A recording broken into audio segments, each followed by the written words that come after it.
Hello, नमस्कार, आदाब, सत श्री अकाल और अस्सलाम वालेकुम। मैं हूं मोहम्मद अहमद काज़मी, लेकर आया हूं आपका पसंदीदा कार्यक्रम ग्लोबल न्यूज़। आज इजराइल फ़िलिस्तीन जंग से बहुत ही अहम और दिलचस्प खबर है।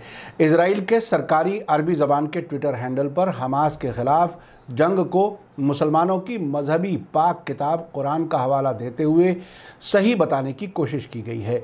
इस इजरायली पोस्ट की वजह से मुसलमानों में बहुत गुस्सा पाया जाता है, जिसमें गज़ा पट्टी पर ख़तरनाक बमबारी को सही ठहराने के लिए कुरान का सहारा लिया गया है। ट्यूसडे को इजराइल के इस सरकारी ट्विटर हैंडल से किए गए एक ट्वीट में एक तस्वीर पोस्ट की गई है, जिसमें गज़ा की एक इमारत पर इजरायली बमबारी के बाद उठते हुए धुएं के बादल देखे जा सकते हैं। इस तस्वीर पर कैप्शन के तौर पर कुरान के सूरह अल फील यानी हाथी के बारे में या हाथी से मुताल्लिक़ वाक़े के बारे में आयतें लिखी गई हैं।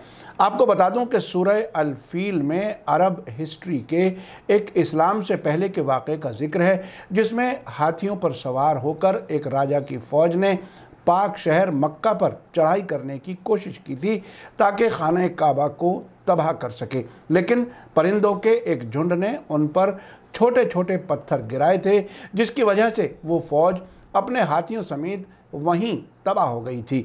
इजरायली ट्विटर थ्रेड में आगे कहा गया है कि ये झूठों पर सच्चे लोगों को सपोर्ट करने की अल्लाह की सलाहियत की याद दिलाता है, ख़ासकर जब से हमास ने ईरानी हथियारों का सहारा लिया है जो इस इलाके को आग में झोंकना चाहता है।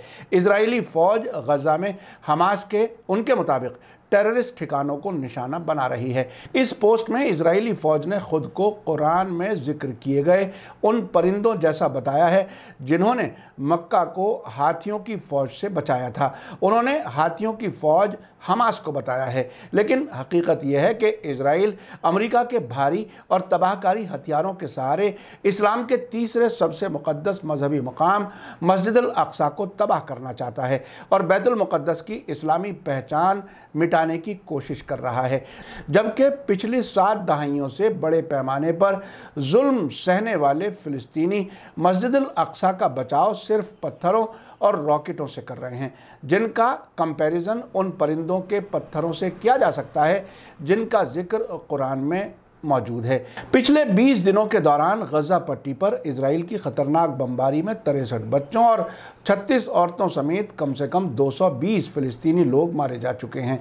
ट्विटर पर इजराइल की इस पोस्ट पर लोग अपना गुस्सा जता रहे हैं और सख्त रिएक्शन दे रहे हैं, जिसमें सच्चाई को बिल्कुल उलटकर पेश किया गया है और जालिम इजराइलियों को मजलूम बताया गया है। मैं आपको बता दूं कि इसमें इजराइल का मकसद साफ साफ ये हो सकता है कि जो कुछ फ़िलिस्तीनियों को, हमास को दुनिया भर में सपोर्ट मिल रही है, ख़ास तौर से मुसलमानों की तरफ से, वो कम हो जाए ताकि इजराइल अपने गुनाहों को छुपा सके और अपने गलत कामों को सही साबित कर सके।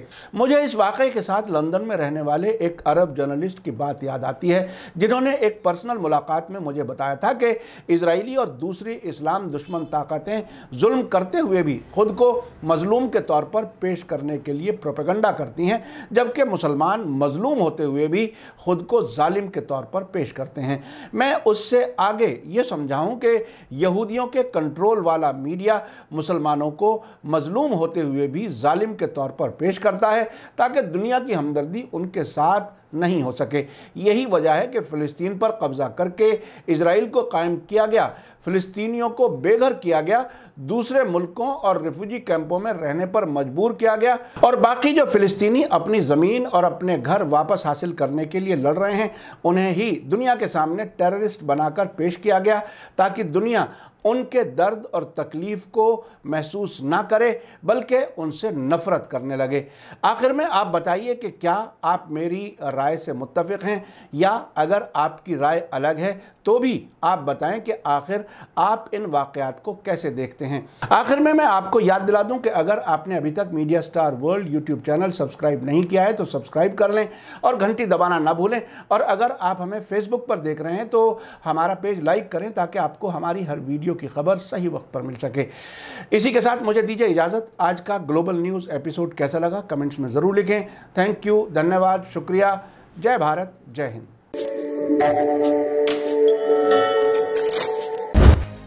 मीडिया स्टार वर्ल्ड के और वीडियो देखने के लिए हमारे चैनल को सब्सक्राइब करें और सीधे नोटिफिकेशन पाने के लिए बेल आइकन दबाएं। और अगर हमारी खबर सच्ची और अच्छी लगे तो अपने व्हाट्सएप, इंस्टाग्राम, फेसबुक और ट्विटर अकाउंट पर ज़रूर शेयर करें।